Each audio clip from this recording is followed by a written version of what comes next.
Bom dia, a paz do Senhor Jesus. Sou a pastora de Lisboa, pastora auxiliar do pastor Davi Souza, da Igreja Evangélica Pentecostal do Brasil para Cristo, na Paraíba. E hoje venho trazer a mensagem da Palavra de Deus que se encontra no 5º capítulo da Epístola do Apóstolo Paulo aos Gálatas. O título deste capítulo, amados, é Ou a Lei ou Cristo. Paulo começa este capítulo da seguinte maneira. O versículo 1 diz assim: Para a liberdade foi que Cristo nos libertou. Permanecei, pois, firmes e não vos submetar de novo a jugo de escravidão. Queridos, Paulo aqui está desafiando os amigos da Galácia a permanecerem firmes na fé e a não retornarem ao jugo de escravidão da lei. Amados, Paulo já havia tratado o assunto acerca da lei mosaica no capítulo 3, o versículo 25 desta carta aos Gálatas. Ele comparou a lei como um tutor conduzindo a Cristo. A lei mosaica, amados, tinha um caráter temporário. Na antiguidade, o tutor ele acompanhava as crianças na ida e na volta à escola. E da mesma maneira, ou seja, de modo similar, a lei mosaica se destinava a levar a Cristo os judeus que temiam a Deus. Assim, depois da formação da igreja, o tutor, ou seja, a lei, não tinha mais finalidade. Como está escrito lá em Romanos, capítulo 10, versículo 4. Porque o fim da lei é Cristo, para a justiça de todo aquele que crê. Mas parecia que alguns cristãos judeus, ou seja, os judaizantes, não compreenderam logo essa verdade. E o resultado disso, amados, foi que eles continuaram a observar particularidades da lei, mesmo depois da ressurreição de Jesus. Outros, porém, ajustaram o seu modo de pensar. Paulo aqui ele vai enaltecer a liberdade proporcionada por Cristo e declara que não devemos medir esforços para preservá-la. Nós éramos, amados, prisioneiros e foi para a liberdade que Cristo nos libertou. Por isso, devemos permanecer onde estamos para continuarmos usufruindo da bênção de ser livre da lei e do império da carne. E quando nós falamos de escravidão, nos vem à mente o que está escrito no livro de Números, capítulo 11, que diz desta maneira: os israelitas estavam falando assim: quem nos dará carne para comer? Lembramo-nos do peixe que comíamos por nada no Egito, dos pepinos, dos melões, das verduras, das cebolas e dos alhos. Amados, neste episódio, o povo já estava cansado de comer sempre o maná e começa a se lamentar, a ter saudade da comida que tinha no Egito, mesmo ele sendo escravo. Deus aqui estava oferecendo ao povo a libertação e por um momento, amados, eles acabaram esquecendo o jugo da escravidão em que eles viviam e estavam sentindo o desejo de comer as comidas do Egito.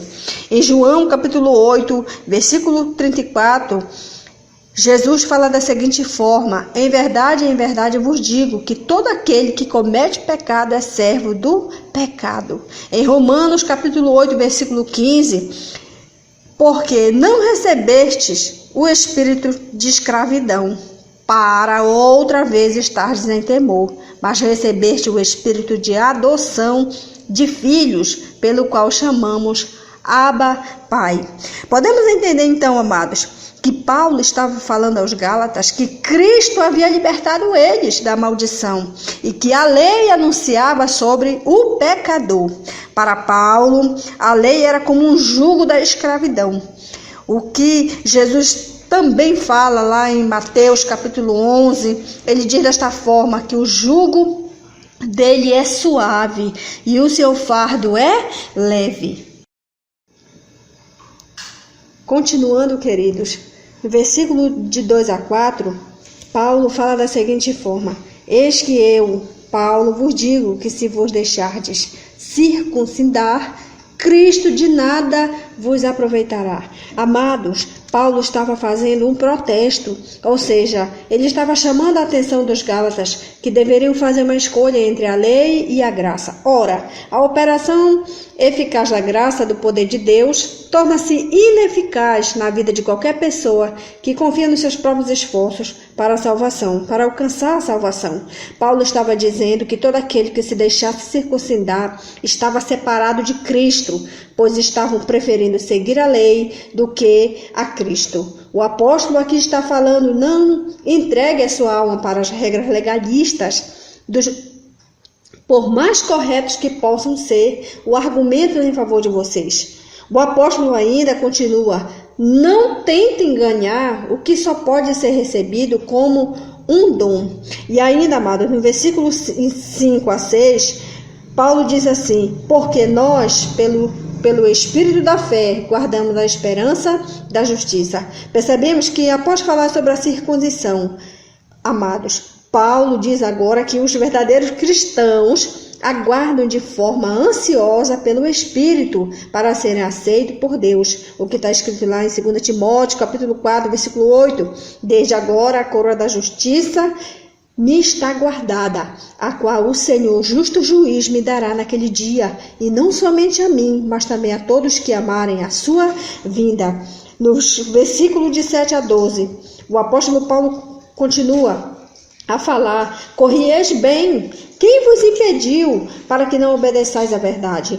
Paulo aqui, querido, condena severamente os falsos mestres que estavam impedindo, persuadindo, bem como atrapalhando os gálatas. Amados, os judaizantes não só perverteram o evangelho, como também acusaram Paulo de incoerência em sua doutrina, porque pregava a circuncisão aos judeus e repudiava aos gentios. Ou seja, aquelas pessoas estavam ali argumentando e dizendo que Paulo ele era inconstante naquilo que ele estava falando, ele era inconsistente em falar contra a circuncisão. E era sabido, por exemplo, que ele circundara o jovem Timóteo. Mas esse foi um caso especial, pois o jovem era meio judeu. Se Timóteo andasse com Paulo por aí nessas condições, teria despertado uma oposição desnecessária entre os judeus. Nenhum princípio fora violado nessa circuncisão particular. A prova de que Paulo não pregava a circuncisão estava no fato de que ele continuava sendo perseguido pelos judeus. Continuando, queridos, o versículo de 13 a 15, Paulo fala da seguinte forma: porque vós, irmãos, fostes chamados à liberdade. Não useis, então, da liberdade para dar ocasião à carne, mas servi-vos uns aos outros pela caridade. Irmãos, Paulo fala que a liberdade cristã não é retirada de restrições morais, mas a liberdade para servir uns aos outros. Amados, a liberdade é relevante neste versículo, pois Paulo aqui chama a atenção para que não usemos a liberdade para pecar, mas sim para fazer a vontade de Deus. Ora, Paulo também estava dizendo aos Gálatas, a liberdade do Evangelho consiste em 3 coisas: liberdade do jugo mosaico, do pecado e do medo escravo. Paulo estava dizendo: então, queridos, se vocês querem ser servos, sejam servos uns dos outros. Se vocês devem ser servos, então sejam servos uns dos outros em amor. Embora livres quanto ao legalismo, sejam obrigados pelo amor a servir um ao outro. E Paulo continuando a exortar os Gálatas, agora vai falar das obras da carne versus fruto do Espírito. Nos versículos 16 ao 26, Paulo fala da seguinte maneira: digo, porém, andai no Espírito e jamais satisfareis a concupiscência da carne. Queridos, a partir deste versículo, talvez seja o ponto mais memorável deste capítulo. O apóstolo Paulo, ele vai ajudar os Gálatas a ficarem atentos quanto às obras da carne. E ele mesmo vai listar essas obras da carne, que são prostituição, impureza, lascívia, idolatria, feitiçaria, inimizades, porfias, ciúmes, iras, discórdias, dissensões, facções, invejas, bebedices, glutonarias e coisas semelhantes. Por outro lado, Paulo agora lista também os frutos do Espírito, que são amor, alegria, paz, longanimidade, benignidade, bondade, fidelidade, mansidão e domínio próprio. Amados, na Epístola aos Gálatas, O apóstolo Paulo, de maneira brilhante e também decisivo, trata do assunto, mostrando que existe um embate entre carne e espírito. Ele faz uma exposição da luta que se inicia internamente, ou seja, dentro de nós, quando aceitamos Jesus como Salvador e procuramos viver segundo a sua vontade. Então, amados, como poderemos vencer esse embate entre carne e espírito? Nós só podemos vencer, em primeiro lugar, se deixarmos nos dominar pelo Espírito Santo de Deus. E para isso, é preciso ser cheio do Espírito Santo diariamente, como está lá em Efésios, no capítulo 5, versículo 18, que nós devemos ser cheios do Espírito Santo. Se o crente tiver uma vida controlada pelo Consolador, terá plena condição de resistir à sua natureza pecaminosa. E se andarmos no Espírito, não faremos a vontade da carne. Mas o que significa andar na carne e andar no Espírito? Ora, em primeiro lugar, vamos analisar o que é carne. Essa palavra, ela é utilizada para indicar a natureza adâmica que domina o velho homem e o leva a praticar as obras da carne, que foram as que o apóstolo Paulo relacionou acima. A palavra carne, no aspecto teológico, queridos, ela significa a fragilidade humana e a sua tendência ao pecado. Ela é a sede dos apetites carnais. O homem somente poderá viver em novidade de vida e no poder do Espírito Santo se pela fé ele receber Jesus Cristo como Salvador e Senhor da sua vida. E o que é o Espírito? O Espírito, querido, significa sopro, vento, respiração e princípio da vida. Essa palavra também, ela descreve o Espírito que habita no homem, o qual foi soprado por Deus, que está lá em Gênesis capítulo 2, versículo 7. E essa palavra ainda ela é aplicada no Evangelho de João em referência a Deus. A terceira pessoa da Santíssima Trindade é identificada no Novo Testamento como o Espírito Santo. E uma vez mais é importante ressaltar que o Espírito Santo também é uma pessoa. E assim, meus queridos, após nós analisarmos de forma sucinta o que é carne, o que é espírito, então, amados, nós vamos agora entender um pouco o que é andar na carne e o que é andar no espírito. Paulo adverte os Gálatas, bem como nós, crentes, mostrando que os que vivem segundo a carne, ou seja, queridos, uma vida dominada pelo pecado jamais pode agradar a Deus. Portanto, os que estão na carne não podem agradar a Deus, como está escrito em Romanos capítulo 8, versículo 8. O viver na carne opera a morte espiritual, bem como física. Mas o viver no Espírito, ele vai conduzir o crente à felicidade, à vida eterna. Paulo, ele foi enfático aos Gálatas, quando afirma andai em espírito, ou seja, era contínuo, andai, né? Significa que eles tinham que andar constantemente no espírito.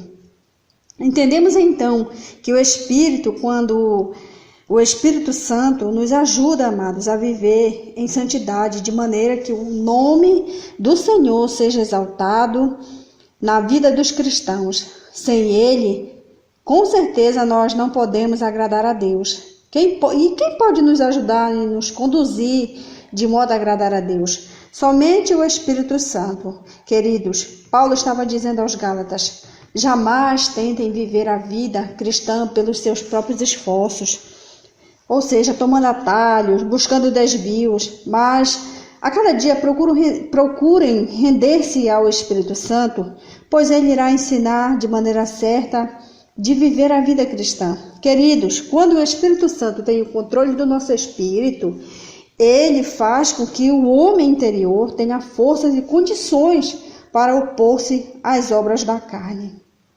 Meus irmãos, se a pessoa for dominada pela velha natureza adâmica, leva a pessoa a portar-se de modo pecaminoso.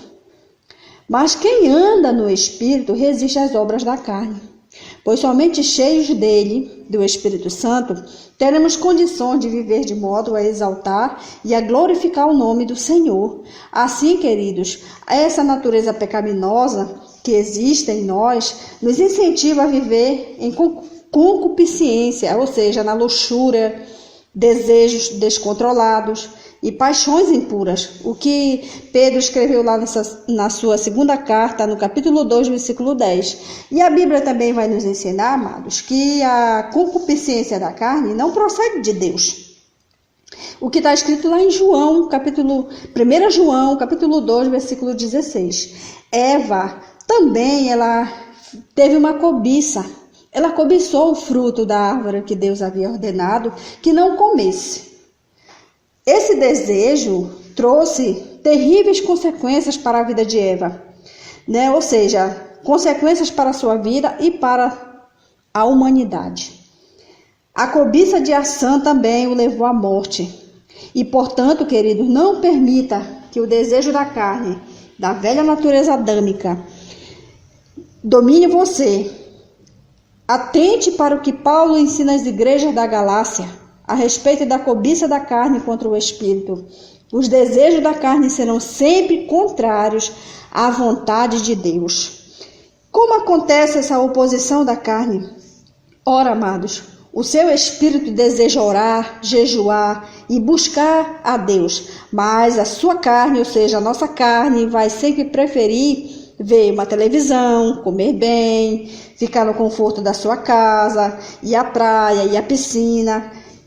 Mas precisamos ter cuidado, pois a oposição da carne contra o Espírito é algo que ele é contínuo em nossas vidas. E essa oposição, ela somente será vencida se procurarmos viver cheio de quê, queridos? Do Espírito Santo. Amados, há um embate entre carne e Espírito que Paulo está falando. Isso vai durar até o dia em que recebermos do Senhor um corpo glorificado. É o que Paulo fala lá em Filipenses, capítulo 3, versículo 21. O crente que realmente deseja fazer oposição às obras da carne precisa andar pelo Espírito. Mas por que ele tem que andar pelo Espírito? Porque ele não deixa que as paixões infames o dominem. E para o crente, existem duas maneiras pelas quais ele pode viver: na carne ou no Espírito. Você serve a Deus e permite que ele domine a sua natureza adâmica, ou vive na prática das obras da carne, como a gente viu mais à frente no estudo desse capítulo. Sendo assim, meus queridos, pode-se entender que o fruto do Espírito que Paulo estava falando são os hábitos e princípios misericordiosos que o Espírito Santo ele vai produzir em cada cristão. Esses hábitos, bem como os princípios, são o resultado de uma vida que o crente ele tem com Deus, ou seja, a comunhão que ele tem com Deus. Então, de acordo com Romanos capítulo 6, versículo 22, depois de liberto do pecado, o crente ele necessita ou ele precisa desenvolver o fruto do Espírito. Os dons espirituais são dádivas divinas, mas o fruto ele precisa ser desenvolvido. Além disso, ele precisa ser cultivado. O Espírito Santo desenvolve o seu fruto em nós à medida que nós aproximamos de Deus e procuramos ter uma vida de comunhão e santidade com Ele. Então, amados irmãos, ao finalizar esse estudo, a gente pode perceber que para vencermos o conflito existente entre carne e o Espírito, precisamos tão somente nos encher do Espírito Santo e crucificar a nossa carne com suas paixões e concupiscências. É o que o apóstolo Paulo orienta os Gálatas. E ele também está nos orientando, né? Como cristão de hoje, nós também podemos tomar esta palavra, tomar os ensinamentos de Paulo, quando ele escreve aos Gálatas, para nós vivermos uma vida que permitindo que o Espírito Santo nos guie pelo caminho certo e que ele nos controle, que ele venha controlar, né, os desejos, de modo que o fruto seja evidenciado em nós, em nossa vida cristã. E assim, queridos, encerramos mais um capítulo do livro de Gálatas. A paz do Senhor Jesus e até o próximo capítulo, se Deus quiser. Tenha um bom dia na paz do Senhor Jesus e um forte abraço da sua pastora serva, Eli Lisboa.